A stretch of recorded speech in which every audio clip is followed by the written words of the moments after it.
اسلامی بھائیوں، نوجوان دوستوں اور بزرگوں، نشہ کے بارے میں یہ تقریباً چوتھا خطبہ ہے اور ہر اعتبار سے اس کی مذمت، اس کی برائی، اس سے ہونے والے نقصانات کھول کر کے اسی لیے عوام کے سامنے آیا اور بیان کیا جا رہا ہے تاکہ ہر انسان یہ سمجھے کہ جس کو ہم گناہ نہیں سمجھتے ہیں اس میں گناہ ہے، جس کو ہم اپنے دماغ کی تیزی سمجھتے ہیں اس میں دماغی روگ اور بیماری ہے، تاکہ انسان اس کا یقین کر لے کہ جس چیز کو ہم اچھا سمجھ رہے ہیں اس میں ہماری تباہی اور بربادی ہے۔ نشہ چاہے شراب ہو یا ان کی کوالٹی کی کوئی بھی قسم ہو،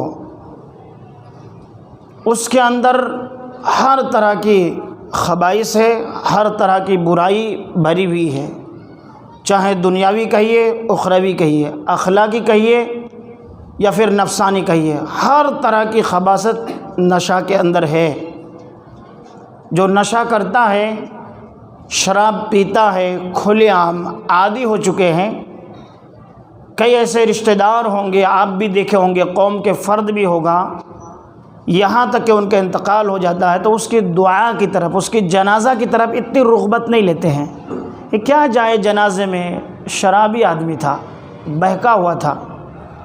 تو یہ تو ہم اور آپ دنیا میں یہ مزاج دیکھ رہے ہیں کہ لوگ نفرت کر رہے ہیں، گھن کھا رہے ہیں، ان کی مغفرت کے دعا کے لیے ہاتھ اٹھانے کے لیے تیار نہیں ہے، آخری شکل دیکھنے کے لیے تیار نہیں ہے۔ تو اللہ کے ہاں جا کر کے ان کا کیا ہوگا؟ یہ تو دنیا میں ہے، اللہ کے ہاں جا کر کے کیا ہوگا؟ تو اسی لیے اللہ رب العالمین نے ہر اعتبار سے نشہ سے بچنے کے لیے اسلام کے اندر چاروں طرف کے راستے کو بند کر دیا ہے اور تاکیدی طور پر کہا ہے کہ دیکھو، اسلام جو ہے جان کی سلامتی چاہتا ہے، اسلام جو ہے مال کی سلامتی چاہتا ہے، عزت اور آبرو کو باقی رکھتا ہوا چاہتا ہے، لیکن جو نشہ کرتا ہے نہ ان کی عزت رہتی ہے، نہ ان کا کوئی مقام ہوتا ہے، اور نہ ہی وہ اپنے عقل پر صحیح سے قائم و دائم رہ پاتے ہیں۔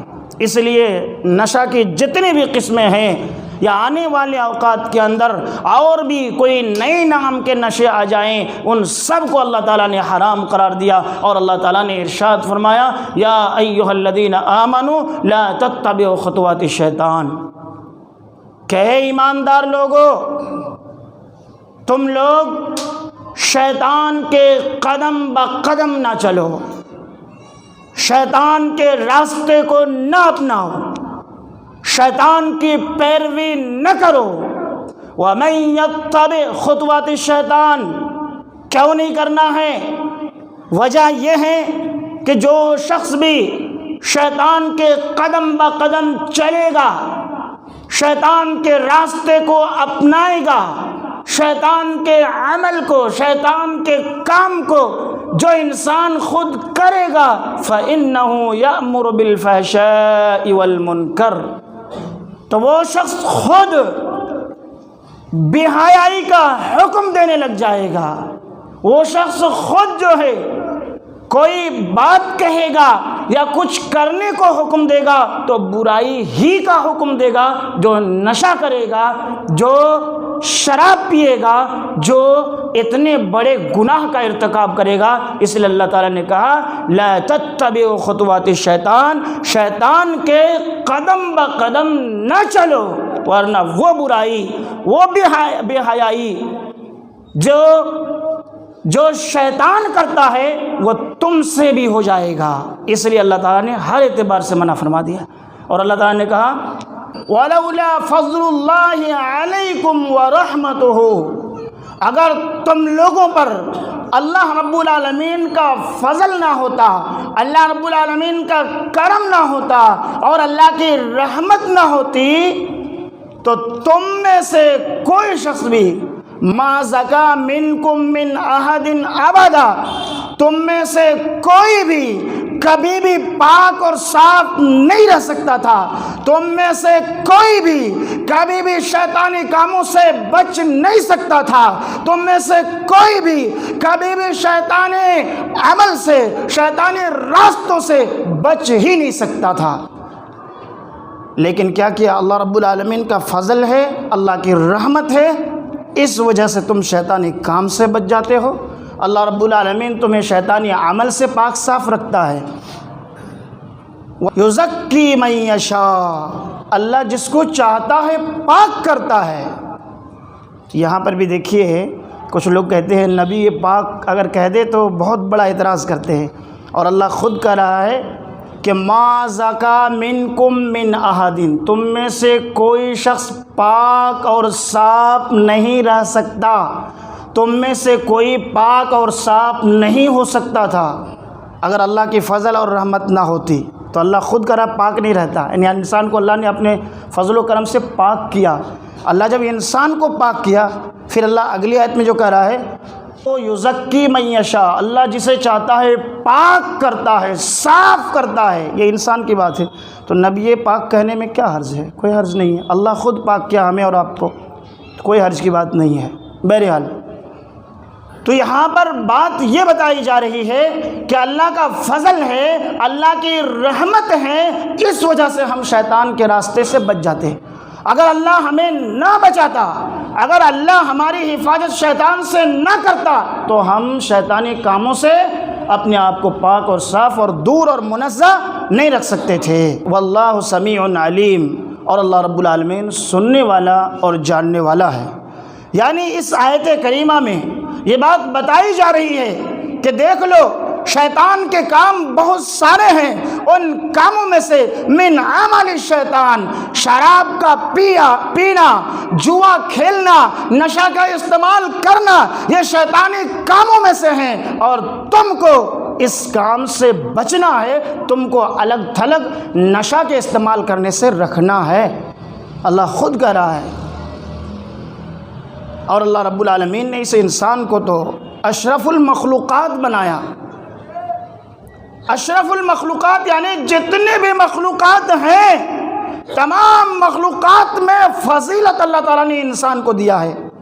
جب اللہ نے اتنی فضیلت انسان کو دیا ہے تو اتنا گھٹیا اور نیچ کام انسان کیوں کرے جو اللہ بھی پسند نہیں کرتا ہے، خود انسان کی ذات کے لیے بھی فائدہ مند نہیں ہے؟ اتنا نیچا کام کیوں کرے، اتنا گھٹیا کام؟ شراب کا پینا، جوئے کا کھیلنا، نشہ کا استعمال کرنا، کیوں اتنا گھٹیا کام کرے جو انسان کے دنیاوی اعتبار سے بھی بے شمار نقصان ان کے اندر ہے؟ اس لیے میں نے پڑھتے ہوئے کچھ بیماریوں کو میں نے کوٹ بھی کیا ہے تاکہ بتایا جائے کہ جو لوگ نشہ کرتے ہیں، جو لوگ شراب پیتے ہیں، یا چاہے وہ چھوٹی نشہ جس کو ہم اور آپ نشہ میں گنتے ہی نہیں ہیں، جس کو ہم آپ نشہ میں شامل ہی نہیں کرتے، جس کو ہم گناہ نہیں سمجھتے ہیں، ڈھٹائی کے ساتھ استعمال کرتے ہیں، ان کے نقصان کتنے ہیں دنیا میں جسمانی طور پر ہمیں پتہ تو چلے۔ سگریٹ سے، بیڑی سے، تمباکو سے، گٹکا سے کتنا نقصان ہے، آئیے میں آپ کو بتاتا ہوں۔ ڈاکٹروں نے ان کی تحقیقات کے بعد کتنے امراض اس کے جو ہے بیان کیے ہیں کہ کتنے اس میں نقصان ہے انسان کے۔ حلق کی خرابی ہوتی ہے، اگر کوئی بیڑی پیتا ہے، سگریٹ پیتا ہے، گٹکا کھاتا ہے، تمباکو استعمال کرتا ہے، یا نشہ کوئی بھی نشہ استعمال کرتا ہے تو عام طور سے اس کا حلق کی خرابی ہوگی، حلق میں خراش ہوگا۔ یہ ایک بیماری۔ جگر کی خرابی، جگر کی خرابی کی بیماری ان چیزوں سے ہوتی ہے۔ امراض کہہ رہے ہیں کہ امراض قلب، دل کی بیماری نشہ کے استعمال سے، انہی چیزوں کے استعمال سے۔ اسقاط حمل، اگر عورت گٹکا کھاتی ہے، عورت اگر نشہ کرتی ہے، اس کے پیٹ میں حمل نہیں ٹھہرے گا۔ حمل 4 مہینے 3 مہینے ہونے کے بعد خود بخود ساقط ہو جائے گا، اور جو مادر رحم ہے وہ کمزور پڑ جاتا ہے، ڈھیلے پڑ جاتے ہیں، اس لائق نہیں رہتا کہ ان کے اندر بچے کو 9 مہینہ تک جو ہے کنٹرول کر کے رکھ سکے۔ اسقاط حمل کی بیماری ہو جاتی ہے۔ اسی طریقے سے قلت عمر، جو کوئی نشہ کرے گا، بیڑی، سگریٹ، گٹکا، ان چیزوں کا استعمال کرے گا، اس کی عمر کم ہو جاتی ہے۔ جو اللہ کی ملی ہوئی عمر ہے طرح طرح کی بیماریوں کی وجہ سے عمریں کم ہو جاتی ہے اس شخص کی. زخم معدہ، جو معدہ ہیں کھانا پچانے کے لیے جو آتے ہیں وہ کمزور پڑ جاتی ہیں. اسی طریقے سے خون فاسد ہو جاتا ہے، بلڈ کینسر ہوتا ہے، کھجلیاں ہوتی ہے، طرح طرح کی جو ہے خراش ان کے جسم پر، کبھی داد کی شکل میں، کبھی پھنسیوں کی شکل میں، کبھی پھوڑے کی شکل میں، طرح طرح کی خرابیاں ان کے جسم پر نمایاں ہوں گے. اسی طریقے سے پھیپھڑوں کی سوجن، ان کا پھیپھڑا عام طور سے سوجا ہوا رہتا ہے. اسی طریقے سے کینسر، سر درد، دیوانگی یعنی پاگل پنی اس پر طاری ہوئی رہتی ہے. اسی طریقے سے ضعف اعصاب، جو انسان کے اعضاء ہیں وہ سارے اعضاء کمزور پڑ جاتے ہیں. فالج کی بیماری ان لوگوں کو ہوتی ہے جو اکثر نشہ کرتے ہیں.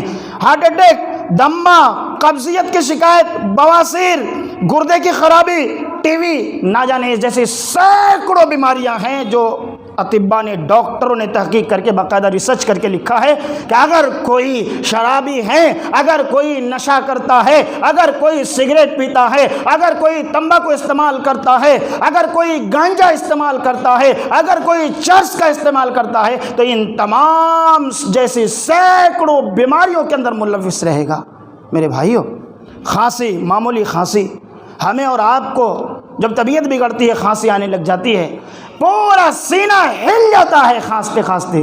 آپ اس منظر کو یاد کیجئے. اگر آپ بڑھاپے میں پہنچ گئے، اللہ نے عمر دراز آپ کو، اللہ نے آپ کی عمر کو دراز آپ کی قسمت میں لکھ دیا ہے. اس بڑھاپے میں جہاں پر آپ کے شریک حیات آپ سے پہلے اگر گزر جائے، آپ کی بیوی کا انتقال پہلے گزر جائے، تو آپ جانتے ہیں اس مرد کا کیا حشر ہوتا ہے. گھر کی بہو صحیح سے ان کی خدمت نہیں کرتی، گھر کے بیٹے اس کی دیکھ ریکھ نہیں کرتے، اور کھانسنے پر پھر سسر کی کیا حالت ہوتی ہے وہ آپ تھوڑا سا منظر کسی اپنے دماغ میں لائیے.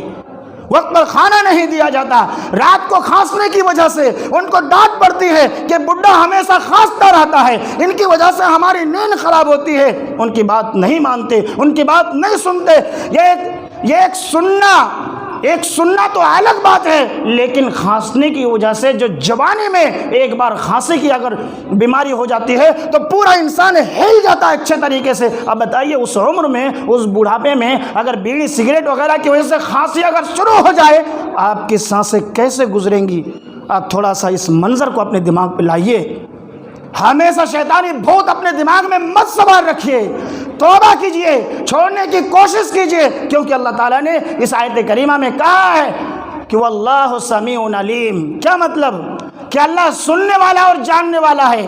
اگر کوئی بندہ اللہ کی رضا کو پانے کے لیے، اللہ کی خوشنودی کو حاصل کرنے کے لیے اللہ سے دعا کرتا ہے، یا اللہ میرے سنگت غلط تھے، میرے دوست غلط تھے، میں نادان تھا، میں نے غلط چیزوں کی لت کو اختیار کر لیا، مجھ میں غلط چیزوں کی لت پڑ گئی، یا اللہ اب میں اس بیماری سے بچنا چاہتا ہوں، اب میں بیڑی سگریٹ گٹکا چھوڑنا چاہتا ہوں، نشہ چھوڑنا چاہتا ہوں، تو میری مدد فرما. تو اللہ رب العالمین ہمت دے گا، حوصلہ دے گا، اور پھر یہ لت انشاءاللہ ان سے چھوٹے گی اگر کوشش انسان کرتا ہے، تھام لیتا ہے. اس کا نقصان اور کیا ہے میں آپ کو بتاتا ہوں.